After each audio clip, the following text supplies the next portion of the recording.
இளைப்பாறுதல் தருவேன் என்று. இதை கேட்டுக் கொண்டிருக்கிற என் அன்பு உள்ளங்களே, என் சொந்தங்களே, வயதானவர்களே, வாலிப பிள்ளைகளே, உங்களுக்காக தான் நாங்கள் ஒரு நற்செய்தியை கொண்டு வந்திருக்கிறோம். அந்த நற்செய்தி என்னவென்றால், ஆண்டவராகிய இயேசு கிறிஸ்து நல்லவர் என்ற செய்தியை உங்களுக்கு அறிவிக்க வந்திருக்கிறோம்.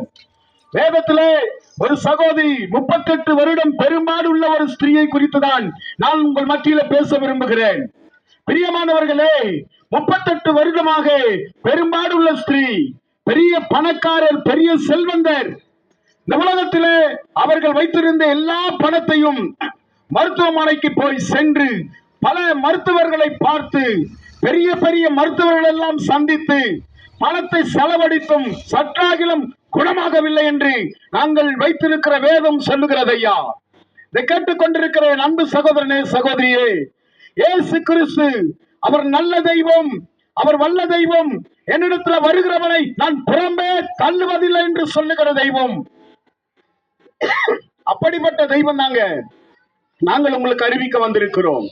பெருங்கூட்டம், அந்த பெருங்கூட்டம் மத்தியிலே அன்பு சகோதரி பாருங்க, எனக்கு எப்படி ஆவிகளும் குணமாக வேண்டும், இயேசு வருகிறார் என்று கேள்விப்பட்டு அவருடைய வஸ்திரத்தை தொட்டாகிலும் நான் குணமாக வேண்டும் என்று விரும்பினார்கள்.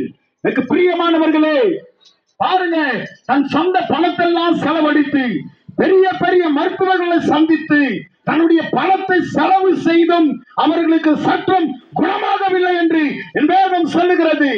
ஒரு நாள் இயேசு வருகிறார் என்று கேள்விப்பட்டு இயேசுவை பார்க்க வேண்டும், இயேசு எனக்கு சுகம் கொடுப்பார் என்று ஒரு நம்பிக்கையோடு, ஒரு தைரியத்தோடு கூட இயேசுவை பார்க்க அந்த சகோதரி வந்தாங்க. வந்து இயேசுவை பார்த்தாங்க.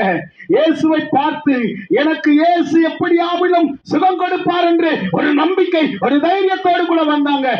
இயேசுவை பார்த்ததுமே அப்படி வஸ்திரத்தை தொட்டாங்க. இயேசு திரும்பி பார்த்து கேட்டார், என் வஸ்திரத்தை தொட்டது யார்? எல்லாரும் திகைத்து நிற்கிறாங்க, எல்லாரும் பார்க்கிறாங்க, இயேசுவே நான் தொடவில்லை என்று. ஆனால் ஒரு சகோதரி இருக்கிறாங்க, எல்லா மருத்துவர்களையும் பார்த்து தன்னுடைய பணத்தெல்லாம் செலவழித்து இயேசுவின் வஸ்திரத்தை தொட்டவுடனே அவர்கள் சுகமடைந்தார்கள் என்று என் வேதம் சொல்லுகிறது. நாங்கள் ஆராதிக்கிற இயேசு சுகம் கொடுக்கிற தெய்வம் என்பதை நாங்கள் உங்களுக்கு அறிவிக்க வந்திருக்கிறோம். இதை கேட்டுக் கொண்டிருக்கிற அன்பு சகோதரனே, சகோதரியே, நீ யாராயிருந்தாலும், நீ எப்படிப்பட்டவனாயிருந்தாலும், படித்தவனோ படிக்காதவனோ, ஏழையோ பணக்காரனோ, யாராயிருந்தாலும் சரி, வேதம் சொல்லுகிறது, என்னிடத்தில் வருகிறவனை நான் புறம்பே தள்ளுவதில்லை என்று. எப்படிப்பட்டவர்களாக இருந்தாலும் இயேசு உங்களை புறம்பே தள்ளுவதில்லை. ஒருவேளை வீட்டுக்குள்ளே இருந்து கேட்டுக் கொண்டிருக்கிறீர்களா? உள்ளே இருந்து கேட்டுக் கொண்டிருக்கிறீர்களா? இயேசு என்னை நேசிப்பாரா? நான் பெரிய பாவி, என்ன நேசிப்பாரா? என் பாவத்திற்கு விமர்சனம் உண்டா? என் பாவத்தை அவர் மன்னிப்பாரா? இயேசு ரத்தம் என் பாவம் மன்னிக்குமா என்று ஏங்கிக் கொண்டிருக்கிறாயா என்று அறிவிக்கிறேன். இயேசு கிறிஸ்து, நாங்கள் அறிவிக்கிற இயேசு கிறிஸ்து உன் பாவத்திலிருந்து விடுதலை கொடுக்கிற தெய்வம். ஐயா, ஒருவேளை நீங்க கேட்கலாம், இயேசுவை ஏற்றுக்கொள்வதற்கு நான் என்ன செய்ய வேண்டும்? இயேசு சொல்லுகிறார், இதோ வாசற்படியில் நின்று தட்டுகிறேன், கதவை தட்டுகிறேன், ஒருவன் என் சத்தத்தை கேட்டு கதவை திறந்தால் அவனுக்குள்ளே பிரவேசித்து அவனோடு கூட போஜனம் பண்ணுவேன்.